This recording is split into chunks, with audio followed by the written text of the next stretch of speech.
A chcem vašu pozornosť zamerať na tento odznak na odeve osoby, ktorá sa teda vyhrážala Robertovi Ficovi na videu, ktoré sme púšťali včera a ktoré sme dnes pustili opätovne.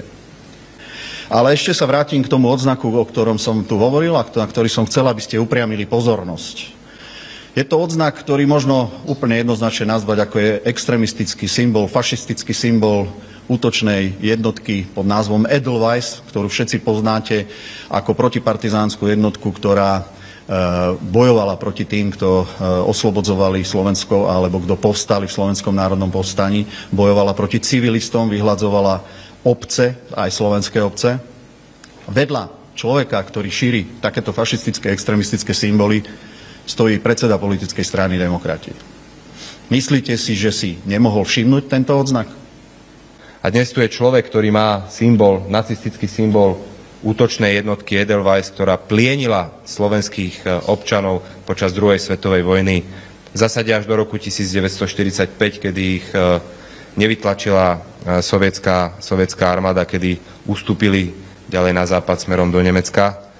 Tak toto sú títo slušní ľudia.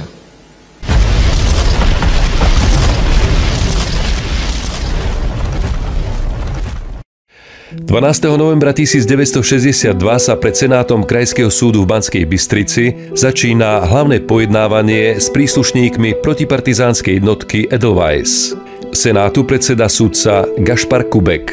Na lavici obžalovaných sedí 13 členov jednotky.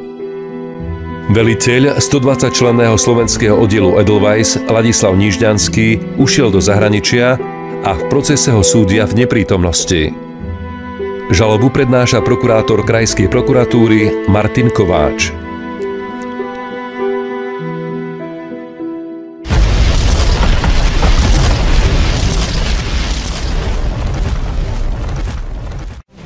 Mnohí členovia jednotky Edelweiss sa ešte pred koncom vojny pokúsili ujsť na západ s cieľom vzdať sa Američanom.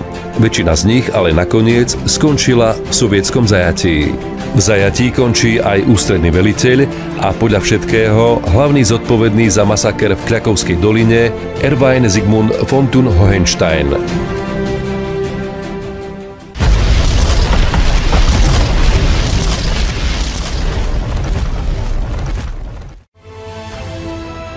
6. mája 1945 sa Thun oddeľuje od svojej jednotky.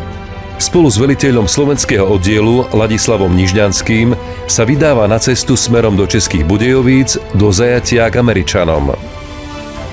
Thun je však neúspešný a padá do zajatia Červenou armádou. Pre Sovietov je agent Abwehru cennou korisťou. Po nekonečnom vypočúvaní v zajateckom tábore Neuhráz ho 18. januára 1946 sovietsky vojenský súd odsudzuje na trest smrti.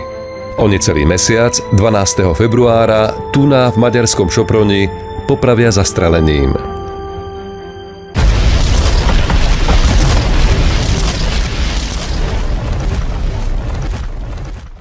10. novembra 1944 kapitán slovenskej armády Ladislav Nižďanský padá do nemeckého zajatia. V snahe zachrániť sa prijíma ponuku na zaradenie do špeciálnej jednotky Slovenskej pracovnej služby. Od 15. decembra preberá funkciu veliteľa slovenskej roty v protipartizánskej jednotke Edelweiss. Jednotka Edelweiss má 4 oddiely. 25-členný oddiel bývalých partizánov, kozácky a kaukazský po 50 členoch a tiež oddiel slovenský. Slovenský oddiel o počte 131 príslušníkov má k dispozícii aj československé uniformy vzor 30 a pušky vzor 24. Do apríla 1945 oddiely Edelweiss uskutočnia približne 50 prepadov a trestných výprav proti partizánom a civilnému obyvateľstvu, ktoré podporovalo partizánsky odboj. Po skončení vojny sa Nižďanskému darí zaradiť do novej československej armády. Krátko na toho v Žiline na ulici spoznáva povstalecký hrdina Stelgártu major Jan Staněk. Nižďanský končí na žandárskej stanici. V nasledujúcej dobe ho vyšetrujú a podľa niektorých zdrojov si ho dokonca na nejaký čas vyžiadala aj sovietská NKVD. Tá ho vypočúvala v Budapešti. Po návrate Nižňanský naďalej ostáva v armáde. V júli 1947 v službách Československej vojenskej kontrarozviedky opúšťa Československo.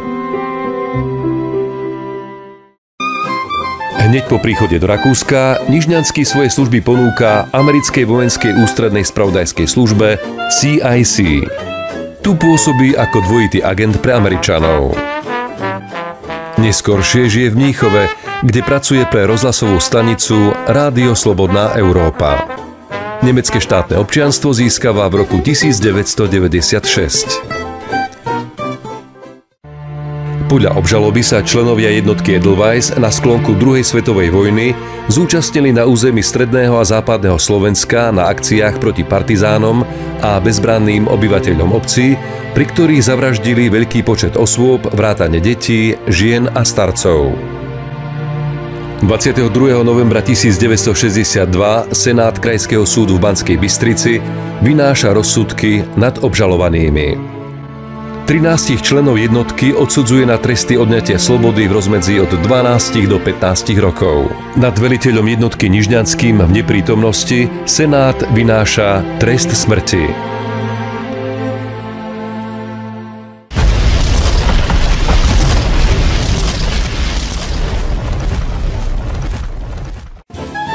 9. septembra 2004 v nemeckom Mníchove sa koná súd s Nižňanským.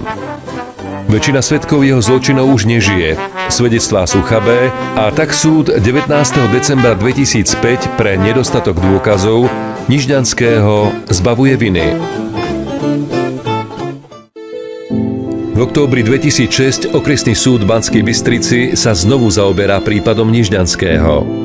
Pre nedostatok dôkazov mu tento súd zmierňuje jeho trest na doživotie. 21. decembra 2011 v Mníchove Ladislav Nižňanský zomiera.